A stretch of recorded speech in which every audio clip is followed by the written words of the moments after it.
Welcome, everybody, to Broadcast Team Alpha, where we bring you cutting-edge conversation while exploring the quantum possibilities. And tonight is no different. We have an amazing guest that Augie's going to tell us about. But before he does, I just want to open up with gratitude. Thank you for being here. Thank you for your comments. Thank you for the lively discussion that you have in the chat room. Thank you for your love. Thank you for telling people about our station and for hanging with us while we went on a little sojourn. Thank you for rounding back here with us, and thank you for your generosity. And when you hit that super chat function, like I always say, it's like Christmas morning for us. So thank you for that. Augie, I'm so excited to talk with our guest tonight. Will you tell us about him? Yes. Oh, this is going to be good. I'm looking forward to this because we're going to talk about something that I've known about for decades and really tried to look into it, but there's very little information out there. Let me find out, folks. Do you like mysteries? Mm-hmm. Especially the ones that has never been solved yet? Yeah, we have Paul Blake Smith with us, and we are going to talk about one of those mysteries. And this is a mystery that's been hanging around for decades. And he has researched it more than probably anybody out there, and he's written a book about it. Yeah, I'll get to the mystery. You'll find out. Mm-hmm. And anybody interested in UFOs, extraterrestrial connections, don't go anywhere because this is going to get good. See, it looks like President Eisenhower actually had a face-to-face meeting with extraterrestrials that came straight out of the sky, landed on a military base, and he went there and he had a lengthy discussion with them. And we're going to hear more about this because Paul has written 6 books altogether, and one of them is called President Eisenhower's Close Encounters. And we're going to talk about that one tonight. You can find his books anywhere where books are sold, and he is also on social media everywhere, and he's very approachable. You can just contact him and talk to him. He'll talk to you. And beyond that, I want to hear from Paul. Welcome to the show, Paul. Hello, and thank you, both of you, for having me on. It's a pleasure to be here. It's great to have you. Yeah, that's going to be fun. And this has been quite a journey for you researching all this, because you had to get into just about every corner of the universe trying to find some of this. How did it all start for you, where you really got interested in this? I first heard this story, read it actually back in the early 1980s, which starts to tell you how old I am. I must have been 2 years old at the time.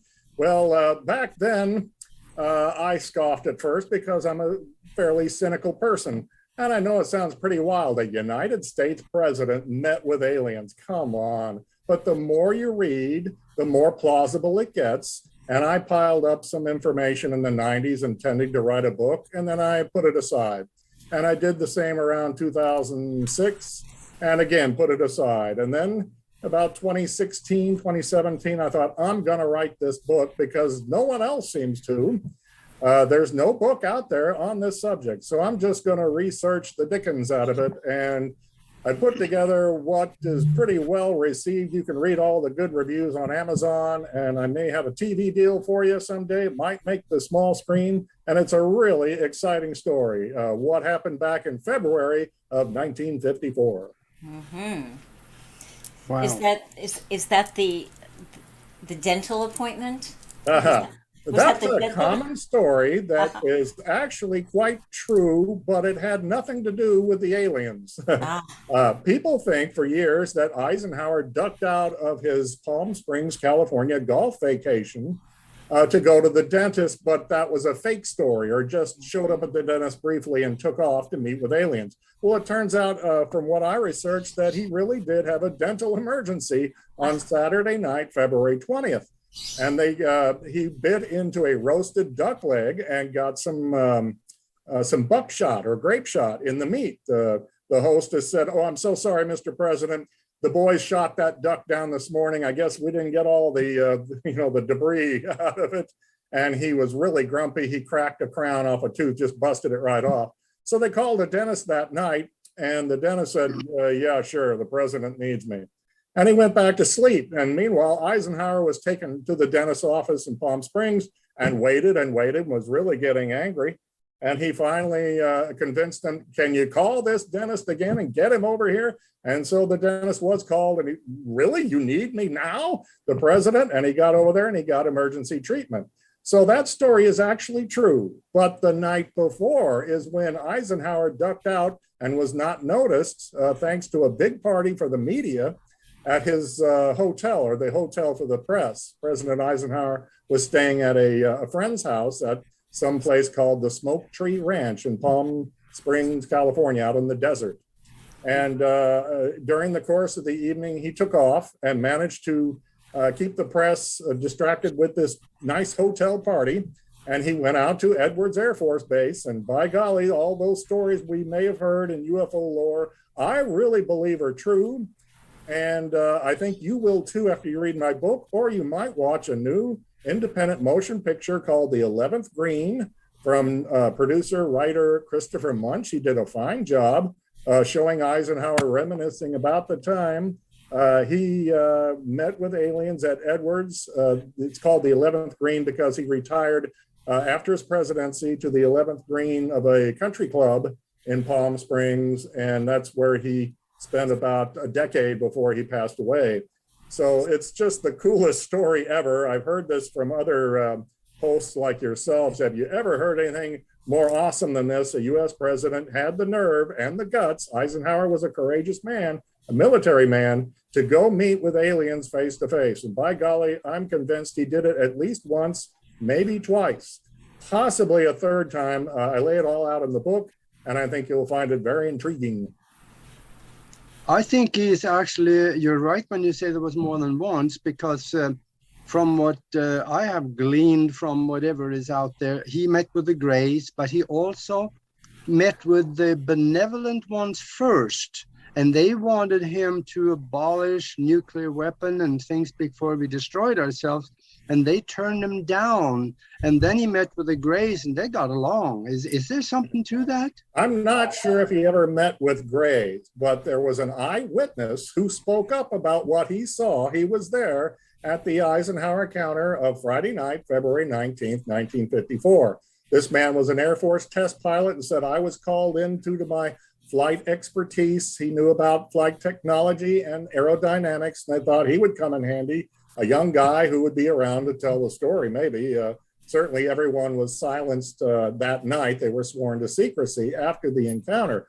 But this Air Force pilot spoke up around 1982, and this was part of a news story that I read back in the day. It turned up in the National Enquirer. The pilot did not want to give his name, but said, this story is actually true, and I was there. He said the aliens who landed in 5 ships, 3 circular or disc-shaped, and 2 cigar-shaped or elongated. They stepped out, came out on ramps. The ships were on little tripods or thin landing gear. And they walked up to Eisenhower and spoke to him in English and were very, very friendly. And Eisenhower kept himself surrounded by 6 security guards. And they had a cordial meeting. And what the aliens wanted was, you've got to stop polluting your planet, especially with atomic bomb testing. You're sending pollution, contamination into the air, the upper atmosphere, into outer space, into the sea, into the land. This madness must stop. And Eisenhower considered it and then decided to ignore their urgings, their warnings. And he continued the testing, saying, well, I'm not going to disarm unilaterally. He wanted other nations of the world to commit to an agreement that they would also stop arming and testing themselves. So in a sense, I guess the humanoids who landed failed in their mission. They did not convince Eisenhower to stop these tests. Yeah. And you're probably wondering, well, what did these creatures look like? Yes. Yeah, the eyewitness said they look a lot like humans, only a little different, just slightly misshapen by our standards. that they were, I call them humanoids, or maybe cousins of the human race from another planet, probably. They came down out of the sky in 5 different ships that were very, very advanced, according to the test pilots. So that gives you an indication they probably were not interdimensional beings, but probably came from another planet in another solar system, maybe in another galaxy. And they were deeply concerned about the way we were polluting our planet and the way we treat each other, frankly. And if you ever looked at photographs of America in the 1940s and 50s, we had these huge factories, smokestacks, filth pouring into the atmosphere. We were polluting our lakes and rivers and streams and land just horribly. We're doing a better job of that now, but is it too late? We poison the atmosphere so badly that, the ozone layer and global warming and everything, the effects we're still feeling to this day. So if only Eisenhower had listened maybe a little more closely, but, hindsight is 2020. Yeah, I think too that if we had been observing the ozone layer back in the 1950s, it would have looked pretty rough back then too. Yeah, I don't know whether it's closing up a little better today or not, but the damage has been done. The ice caps are melting. Our world is changing. Weather patterns are all messed up. They may have tried to talk to him about this. I'd like to know more about the content, but it was, of course, top secret. Everyone was sworn to secrecy. The test pilot only spoke up, he said, because he just found out everyone else at the meeting was now dead. And I think this was around the spring of 1982. And it's interesting to know that the very famous General Nathan Twining died in late March of 1982.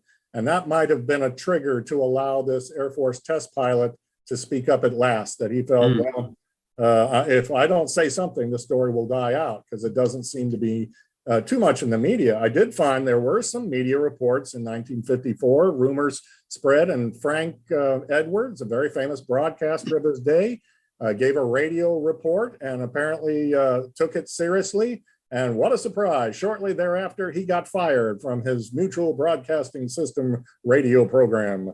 And it also turned up in a Valor magazine of October 1954. Eisenhower went to Edwards and saw extraterrestrial material. So it's not completely today's world that this was known. It was known by some back in 54, including, I'm sure you've read from the book, there's an Air Force sergeant who also didn't want to give his name. And back in 54, he told a UFO investigator, I was at the Air Force base and we couldn't believe our eyes. We were firing shells, missiles on gunnery practice out in the desert.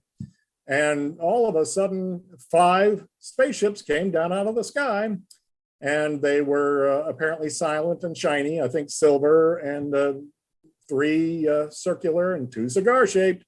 And the general at gunnery practice ordered them to open fire on those bogeys in our airspace. And so they turned their guns on the alien ships that were descending out of the sky.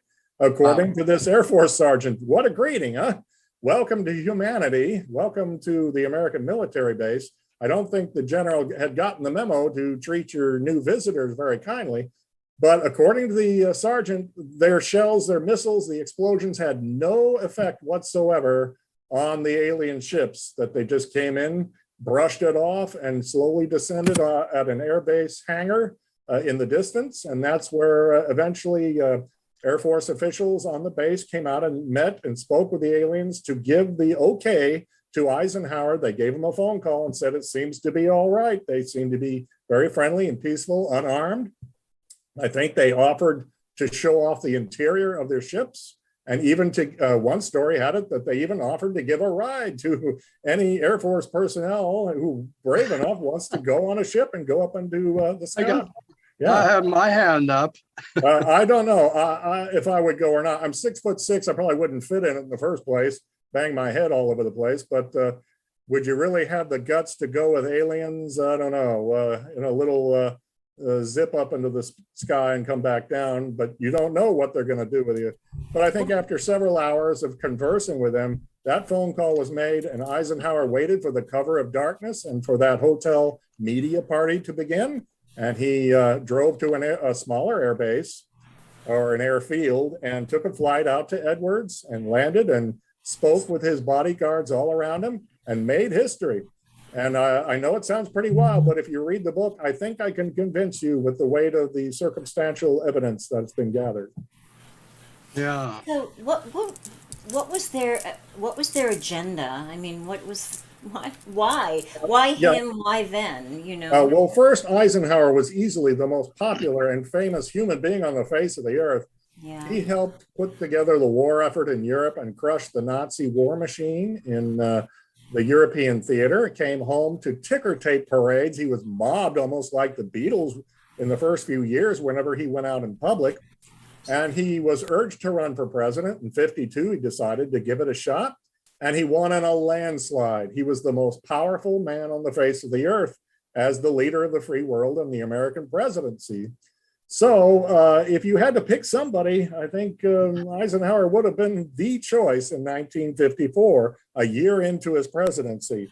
So it made sense if you're an alien and you want to get those atomic tests stopped, that maybe you're monitoring scientifically planet Earth, and you want to make sure that we don't destroy the planet, maybe in a war or just testing with so much contamination that it affects the human race. So eventually JFK came along after Eisenhower and did get a test ban treaty successfully. And it's interesting to note that even though he could talk to Eisenhower, who was retired at the time, JFK flew 2,700 miles out to California and met in March of 62, I think it was. And then he met two more times with Eisenhower in private at the 11th Green House. And there are gaps in his schedule and rumors in that March of 62 that JFK may have seen something out of this world while he was in Palm Springs. Maybe he got a load of the original story and thought, me too. So I put that in the book. And then on the 10th anniversary of the Eisenhower encounter, February 19th and 20th, Lyndon Johnson dropped what he was doing, flew 2,700 miles out to Palm Springs and met with Eisenhower in private on the exact 10-year anniversary. Some people think that there was an agreement made, a formal agreement between Eisenhower and the humanoid type aliens. To maybe look over our planet, but keep your distance and don't start a panic. So if that was a 10-year agreement, President Johnson had a decision to make. Should we renew it, cancel it? What else could he learn? Now that is speculation on my part, but why else would you fly out on the exact 10-year anniversary and talk to Eisenhower in private? You tell me that it's not sounding a little conspiratorial there. Wow. And the visitors spoke English? Right. That gives you an indication they've been monitoring America, at least for some time, that they knew our customs, they knew who was in charge, they knew how to communicate in our language. So it makes sense that these were highly intelligent, advanced beings, not hostile at all. There's a special operations manual that the Army released, maybe you UFO buffs are familiar with. It's printed up on government printing press and was dated April 1954. Well, that material discusses alien visitation and mentions a race of humanoid type aliens. They're about 5 foot tall, look a good deal like us. And it sounds like an exact description of what went on about a month and a half earlier at the Eisenhower encounter at Edwards. It mentions that the humanoids from another world had a little scruff on their heads, like almost fuzz instead of hair, but otherwise looked a great deal like us.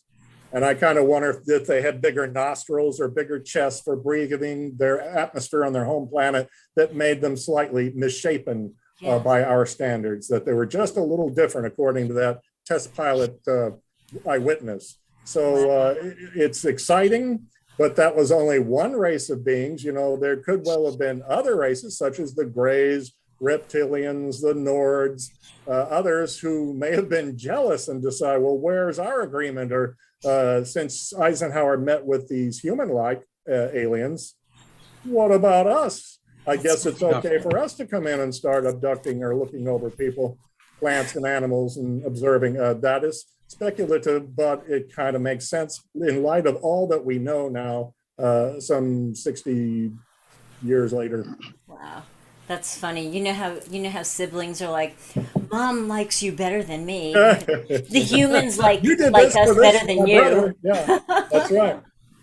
Well, there's another train of thought that some people think Harry Truman also met with an extraterrestrial. I have no idea if that's true, but I've read and heard that a number of times, that he actually met with a friendly humanoid himself while he was president. So Eisenhower may have figured, well, if Harry did it, I can meet with a whole boatload of them, something of that nature. They had a competitive relationship as of 52. They were no longer friends, Truman and Eisenhower. And so it may have been a factor that Eisenhower wanted to one-up Harry Truman and meet with more than one alien.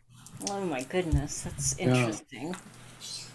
I point out how that could be true. I'll just say real quick, from a Yes. story from the Aztec UFO crash of 1948, there's this legend that a humanoid type alien was pulled from that wreckage and he survived, and he communicated with the military who would report back to President Truman. And it might have been that extraterrestrial that Truman had met with, and possibly Eisenhower too, before he became president. Still a lot of conjecture there, but as you read my book, you might agree with my conclusion that this could well have happened in 48 and 49, before the extraterrestrial was allowed to go back to his people. And of course, Eisenhower was elected in 52. So it kind of hangs together why he would undertake this action and why the aliens would undertake this action and risk being fired upon, especially as soon as they arrived, apparently. That's a wild story in itself. Yeah, that's a welcome committee for you. But Yeah. the way you're talking about this is actually, I think they could have looked somewhat similar to that video that showed up about 20 years ago called Alien Autopsy. Do you remember that one? Yes, I don't know if that one was actually real, but that wasn't too bad. Some people think that was a fake, but based on real footage that they saw, so they recreated. I don't know, but the humanoid type aliens were also reported in the Mojave Desert near Edwards Air Force Base by a man named George Van Tassel. You remember that name from, yeah.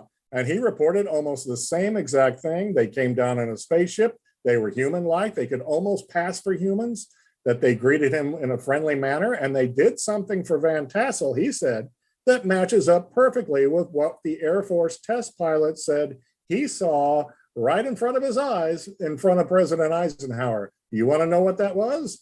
Yeah.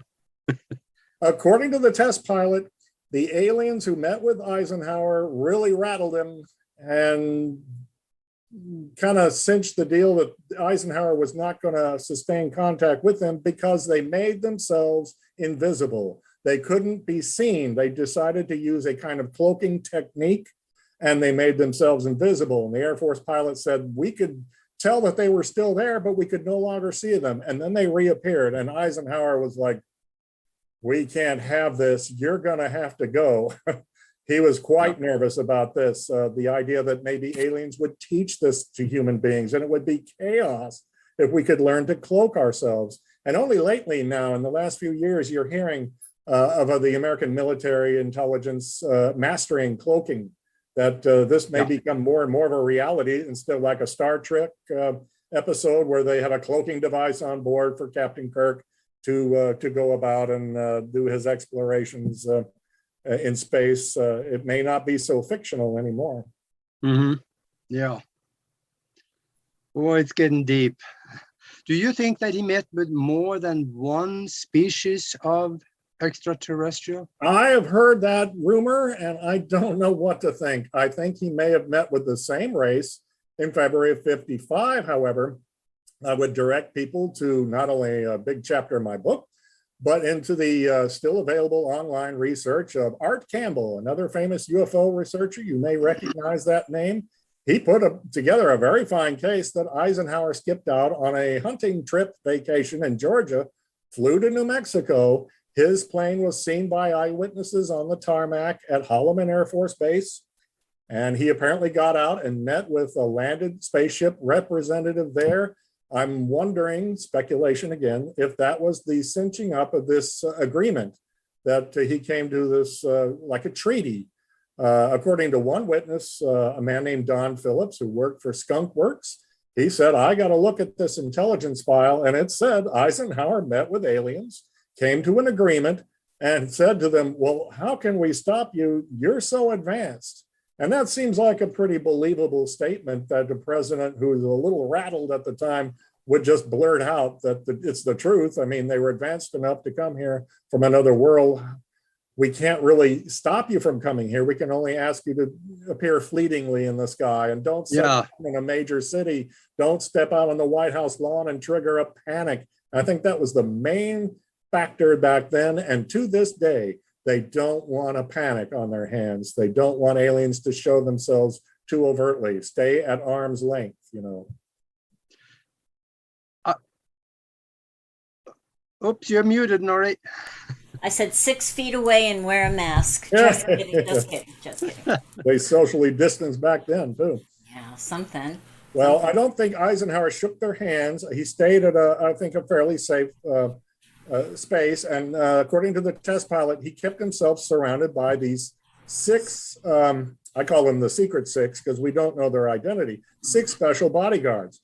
But in looking up Eisenhower's records, in 1954, there was a special note in there that said the president stopped and posed for pictures from the Georgia State Troopers who appeared at his February 19th, 1954 golf vacation in Palm Springs. And I'm thinking, what the devil are Georgia State Highway Patrol troopers doing at a, California special event? It said that they were used for special security.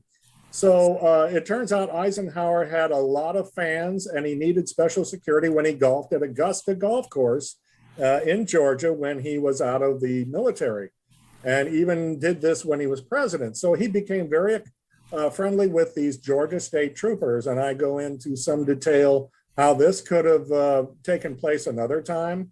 And that where, if you've read this, where it might get into the Georgia Guidestones. You conspiracy fans may know about that monument out in the Georgia countryside, that stone monument with a seemingly advanced advice from aliens or somebody on how to manage planet Earth. It turns out I was surprised in my research to find out they originally wanted that monument in Augusta, Georgia. And I bingo, my eyes lit up when I read that, knowing how many times Eisenhower was in and out of Augusta. He felt like it was his second home. And in fact, somebody built him a golf course home on the Masters Golf Tournament. He loved playing there so often that Ike was in Augusta almost like a second home to him. So suddenly, some Georgia State Troopers, the Secret 6, a Georgia Guidestone featuring 6 major pillars and advice and the factors that go into that. I go into it in my book. It sure sounds like some advanced alien race kind of gave us some advice on building that. There's some connection there, looks like. And right now I see we are coming up on the bottom of the hour. So we have a little break here, about 1 minute and a half or so. We're going to run a video. But in the meantime, before we get to that, let people know where they can get a hold of you. Also where they can buy the books and get in touch with you. Maybe email if somebody want to really have some hot, juicy tip about something that you need to know about? Right. I would go to my President Eisenhower's Close Encounters Facebook page foremost. I'm also on Twitter, and I've got a couple of other Facebook pages. I'm on LinkedIn and Pinterest and Instagram. But the best thing is to go to the Facebook page, and you can get my books at foundationbooks.net or especially Amazon.com. And it's always appreciated when you leave a nice review. Yes. That's good. Sounds good. All right. Well, then, Mac, we can run that video so we get to find out what coffee is good for.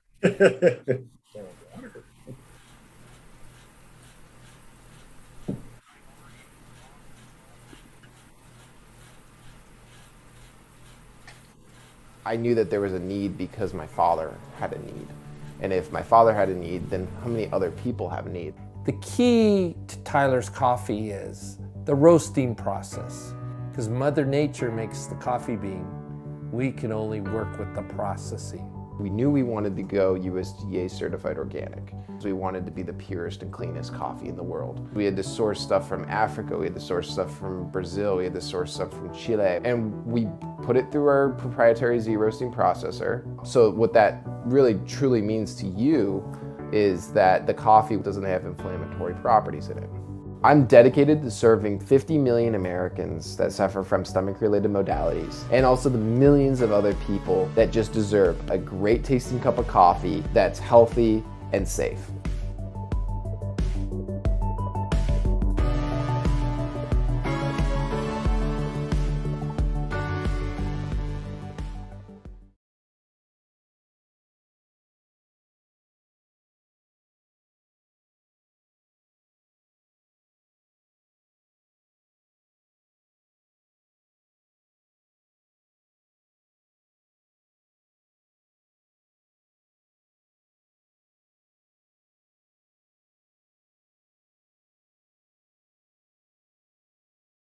And I'm going to get myself back on the screen here.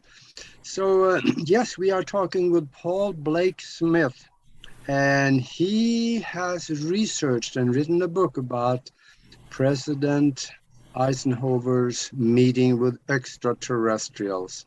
This is good, folks. Keep listening. So, did you feel like this was a setup beforehand about that meeting? It wasn't just by chance, was it? That's right. I thought at first that it was, he just happened to be golfing in Palm Springs by coincidence. But this was set up at least a year in advance. Eisenhower was staying with a friend at his house. The house was fixed up with extra telephone lines and quarters for the Secret Service. It took a year to set this up.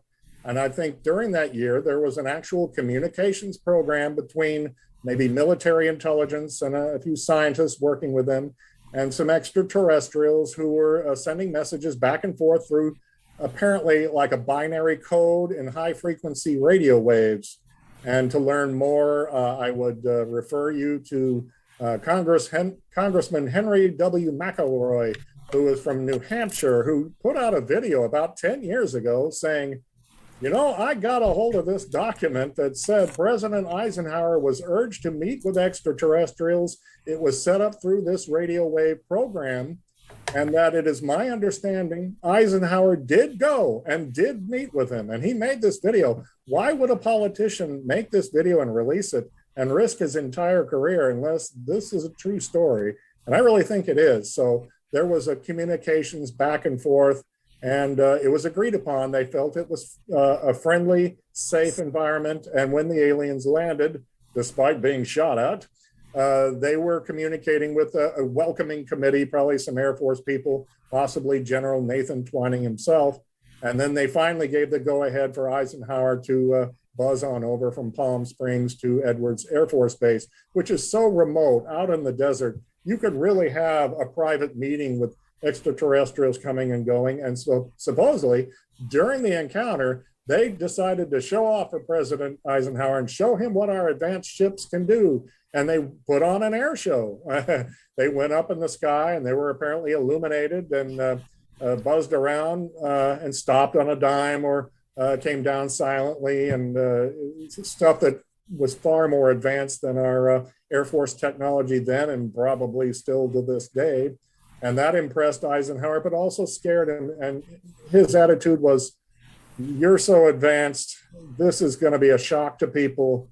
We can't have you in our world at this time. And it's an understandable reaction for a very conservative religious man. And would it be the same today? If the same exact event took place, the president met with the landed aliens, would he tell them also, to this day, we're just not ready for you? This might start a panic. I don't know. It's up for debate. Maybe you two could help me out there. If they came and talked to the president now, I can't even wrap my brain around that. But Would people believe it? I don't know. I don't think so. Maybe. Well, I mean, people are waiting. We want to hear information, right? We want to hear that really happened. We want to hear. Well, I guess I shouldn't speak for the whole world. A lot of people want disclosure, right? Air quotes disclosure. So, would it be welcome? Would it cause mass pandemonium? I don't know. I think people are expecting it. That group of people, right, who want disclosure, we're kind of craving it. We're looking for it. We're going out in the sky at night and hoping, maybe tonight's the night. Aliens are much more mainstream culture now. There was nothing, back in the day, maybe Buck Rogers, a comic strip, and you heard about UFOs and 47s. Flying saucers was a common term. But then it kind of calmed down for a while. You didn't see too many movies. In the early 50s, they started to come up with some B movies like The Day the Earth Stood Still, which is an excellent movie, by the way. I enjoyed that one.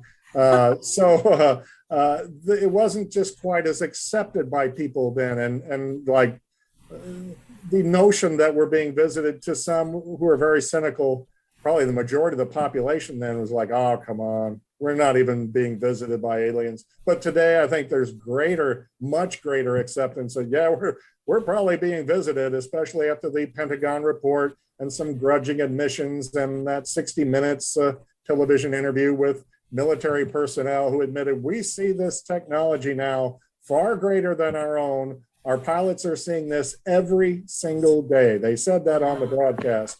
I can't emphasize that enough. It's not like once in a blue moon. It's every single day. And the cat's kind of out of the bag through that. And also everyone's whipping out their cell phones and taking footage now and putting that on the internet. And it's getting harder and harder to deny that, that was a drone and that was a balloon. And every one of these is a fake or a hoax or an understanding or misunderstanding. I don't know about that. Some of these are pretty convincing and kind of scary looking. Wow. Yeah, I've seen surveys too where it looks like well over half the population, well, at least in this country, they're saying, I believe that there are UFOs and aliens possibly coming here. So at least that half of it, if they showed up, they would accept it. And the other half... Yeah. And the other half, there was a gosh, well, I was wrong. Well, now what? I don't think there would be that much of a problem. I think it would be exciting if the human-like creatures who were very friendly and warm and spoke English came down and started talking to the president or maybe an average person who got it on film. Well, what if they're just a small fraction of what's out there and others who come here are not so friendly? And, we can't lump them all together. And some of these sound pretty cold-blooded, frankly, with abductions and probes and, scary-looking reptilians, if those are even accurate. But, we can't lump all aliens together as friendly humanoids. Good point. I'm sure the ones that probably will be more recognizable by us, like, maybe at least humanoids somewhat looking like us, they would be the one that would come. Yeah, you would hope so. I don't mind the idea of meeting a friendly alien as long as I know in advance he's not going to hurt me. There's always the element of surprise. That's something Eisenhower had to keep in his mind. He was a military man, and he was familiar with something like the old Trojan horse, where you say, like, we're friendly, and then suddenly it's a trap. And an attack comes from all over the world or something like that, or they abduct the president or something like that. Nothing like that happened. But you have to be thinking in the back of your head, this could be just, they're going to meet with me and appear friendly. And then once they get in, that was another factor perhaps for Eisenhower to say, I just can't risk it. I don't know your actual intent. I can't be sure. So you're going to have to go, and please keep at arm's length. I found out another exciting story. February 19th, 1973, on the 19th anniversary of the Eisenhower encounter, United States U.S. President there, Richard Nixon, went to an air base, apparently with Jackie Gleason, to see things from out of this world. The exact date of the Eisenhower encounter. So that's the subject, of my next book. I've been researching this. Can't find a book about it, but I hope to have this out within the next year and have a little more on the Eisenhower encounter and how they're kind of joined together, these stories. It's an amazing tale. Nixon and Gleason. And why Jackie Gleason? Why Jackie Gleason? My goodness, that's so Jackie funny. was obsessed with extraterrestrials. He wanted to know all about it. Yeah, he lived in New York City, and he would stay up late at night reading his books and listening to Long John Nebel, an over the airwaves radio host in New York City, and then he would show up at Nebel's broadcast studio and be his guest once in a while. He wanted to talk about aliens. He even built a circular spaceship type home outside New York City, Jackie Gleason's UFO house. You can look it up online to this day. Gleason was just obsessed. So he probably badgered President Nixon into taking him to the air base with him to see some sort of proof. But I have another famous celebrity who might have been a part of that. I don't want to blow the surprise, so I'll just tease that and then say, well, within the next year, I hope to have that book out and we can come back on this show and talk about it all over again. Yes, that's fascinating. That's fascinating. So you said before we were talking about meeting them or not meeting them. Do you think maybe we've met them and didn't even know it? Is that a possibility? Yeah. I think our government is so compartmentalized that Eisenhower had all of this hushed up and locked up somewhere, and that people in the government in the last few decades have no clue this happened. That they just aren't aware and say, well, I don't know about any presidential encounter if they were to be asked, like Air Force officials or the defense secretary, and they may be trying to be honest with you. But that doesn't mean it didn't happen. They're just saying, I don't know about this. There might be a small fraction of people really in the know who have read this file. And like I said, there's a man named Don Phillips who works as a contractor with Air Force people and CIA people who was allowed to read these documents. And then in 1989, there's a Defense Intelligence Agency document that was leaked 5 years ago. And it's on the internet, and it's called Ultra Top Secret, I think it is. I believe it's real, and it mentions Eisenhower met with aliens. The story is true, and that he formed an agreement with them and asked them to kind of stay away. And there were some things we bartered or exchanged, and with the aliens who were allowed to land at a Nevada Desert Air Force Base in secret and private over the years to study humanity, plants and animals, and maybe human beings and the way we're polluting our atmosphere, to do it quietly and privately. And it's all in that document, and I have it printed up in the back of my book. Wow. Well, I tell you, it's got to be true because I read it in the Inquirer. And you know what? I actually bought that magazine about a year ago, and I read it, and there was a lot of what I expect to be truth in it. And I found other articles in the Inquirer that is so close to the truth, but because of what kind of a rag magazine it is, nobody takes it serious, but it's the truth sometimes. I looked up the author of that 1982 article that first came out to really blow this open in a more contemporary world. And he said, I stick by that story completely. I take nothing back, but I haven't heard any more to add to it. Sorry. Mm-hmm. So the story was very well written. If you ever read that Inquirer article from, I think, October of 82, it mentions how even the famous Dr. J. Allen Hynek was contacted, and he said he knew about the Gleason encounter, and that it's interesting to know Dr. Hynek was an advisor to Steven Spielberg for the movie Close Encounters. Wow. What was that about? About a meeting at an Air Force base out in the American desert Southwest with aliens coming down. They're peaceful and interacting with the U.S. Air Force officials. It had everything except Eisenhower in there. So I think Spielberg and Hynek knew about this story. Yeah. And I would like to pick Steven Spielberg's brain about what he really knows, but he's kind of a private man, and he made his movie and he doesn't talk too much about it, I'm afraid. Wow, fascinating. So let's go back. How did you get into all of this, Paul? It's amazing. I mean, certainly I read about UFOs when I was a kid. There was a Piedmont, Missouri UFO flat when I was a little boy, and I continued to read about it now and then, a little skeptical. That's my nature. But I found many of the stories quite fascinating. And then around the turn of the century, as an adult, I began to hear about one in my own hometown of Cape Girardeau, Missouri. wow. And I thought, wow, I knew of some of these people, the people that were discussed. I remember them. They were all passed on. And I thought, I want to hear more about this. Where is there a book about this? And I waited about 10 years, and then I wrote Mo 41, The Bombshell Before Roswell.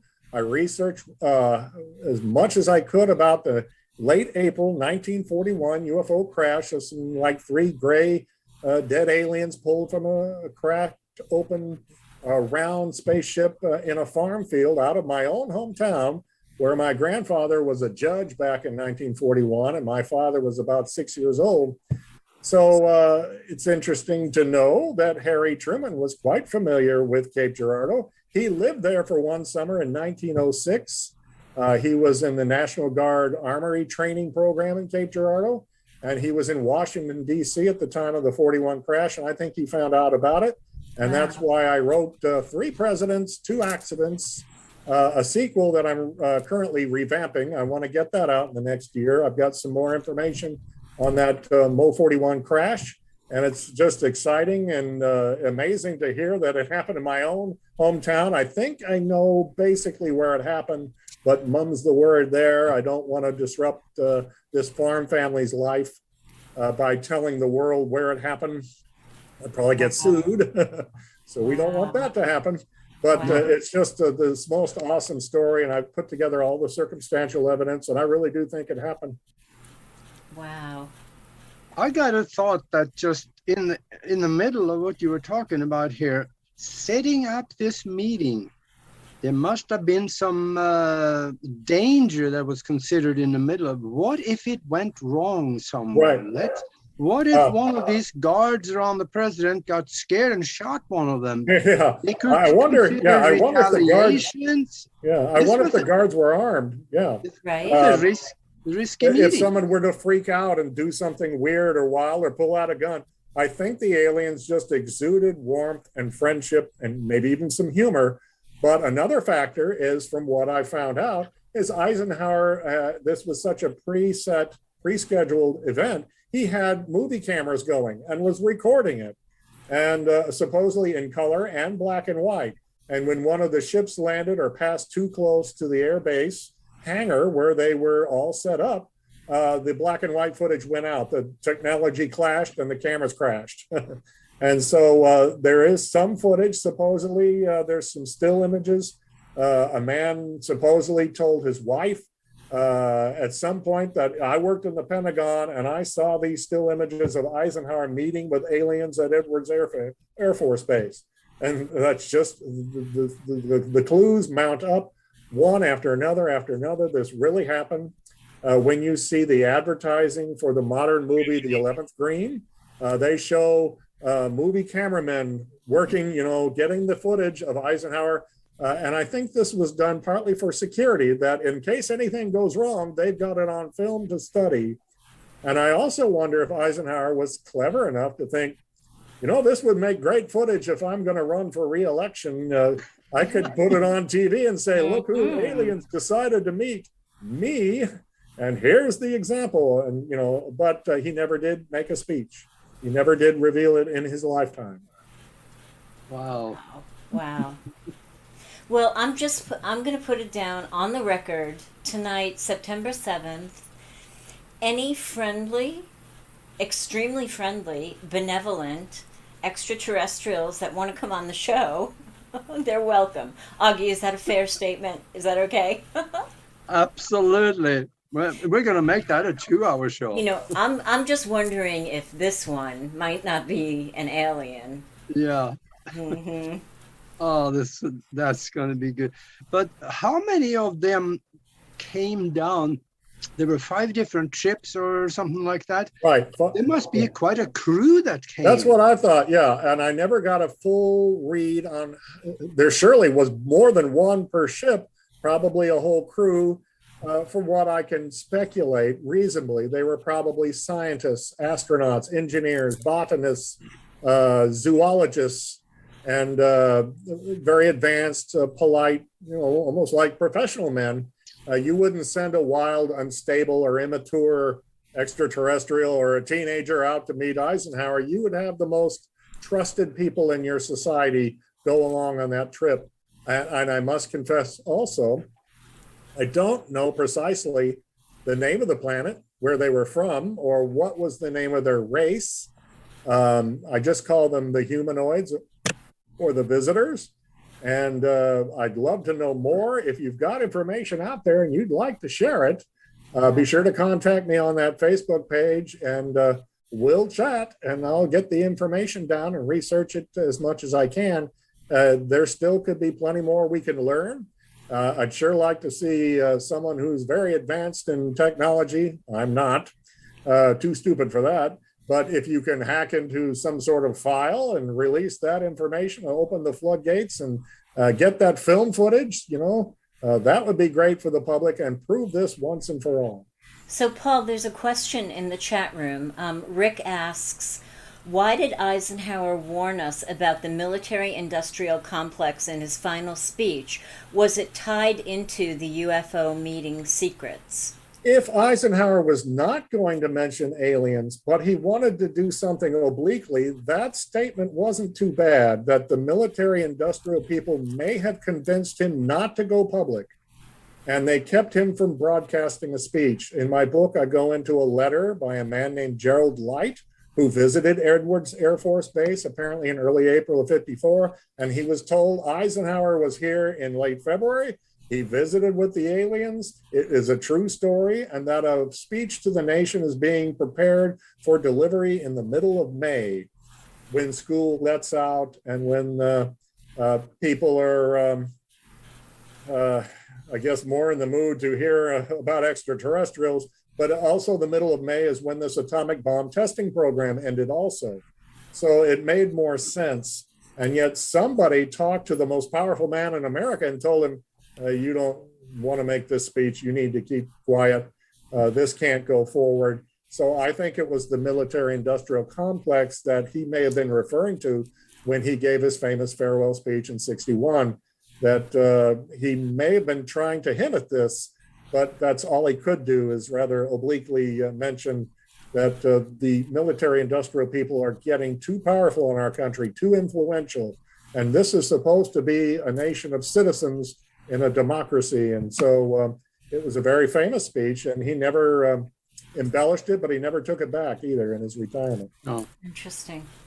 Very interesting. I have made a point of studying presidents to this new country that I was inserted into. And I have heard some stories all the way back to Abraham Lincoln.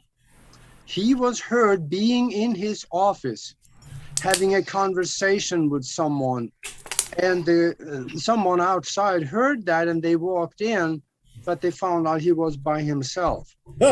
Same thing happened with Kennedy. He was also heard having conversations in the Oval Office with someone, and when they came in, he was by himself. Do you think there were other presidents that actually also had contacts like this? Well, that's tough to tell.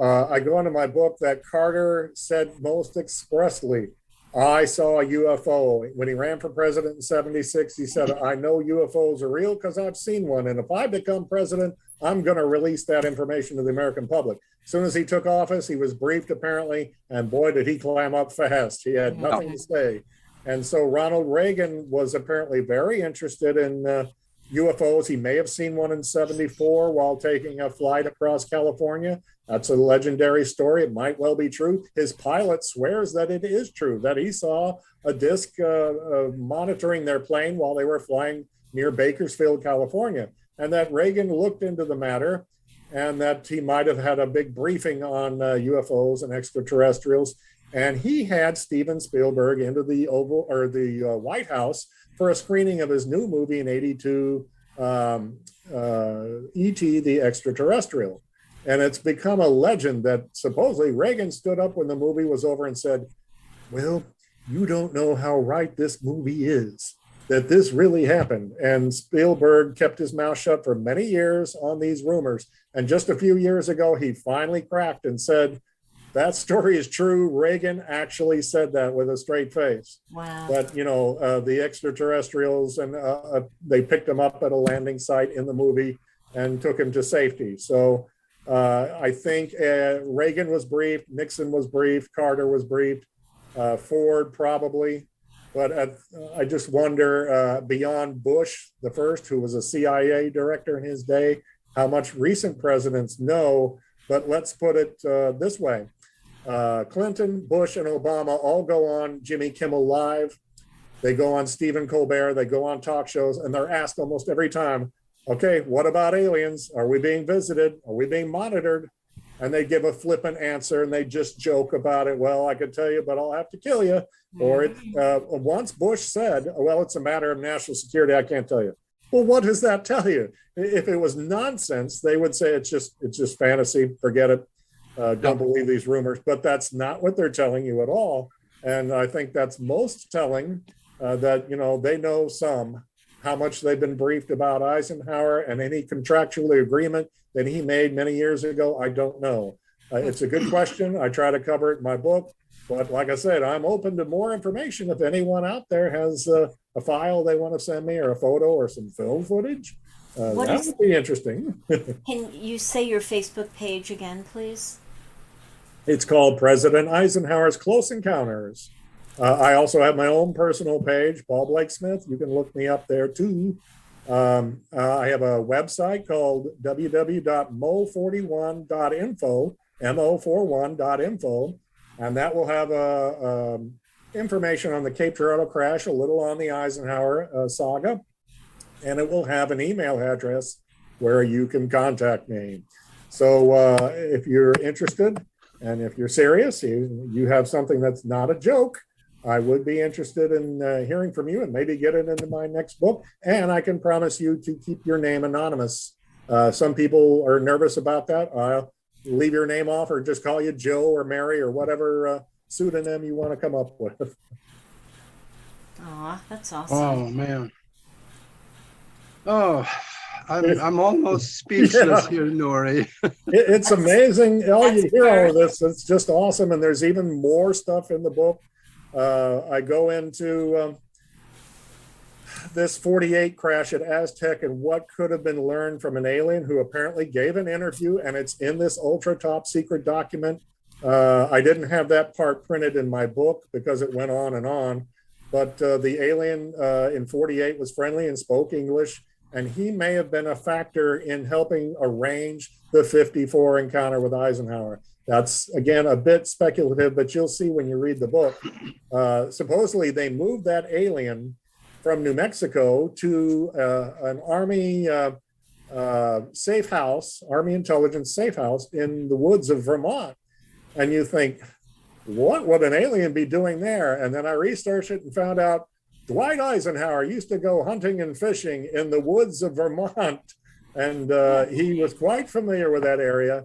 And in 47, 48, 49, he worked for President Truman, and he was in charge of all Army intelligence files. He had the lowdown on things, and things really start to slot together when you read the book and you put all the facts and the clues. And it's like the most exciting story ever. And let's hope that someday it'll be on the big screen as a major motion picture, and hopefully on the small screen too, if this TV deal goes through.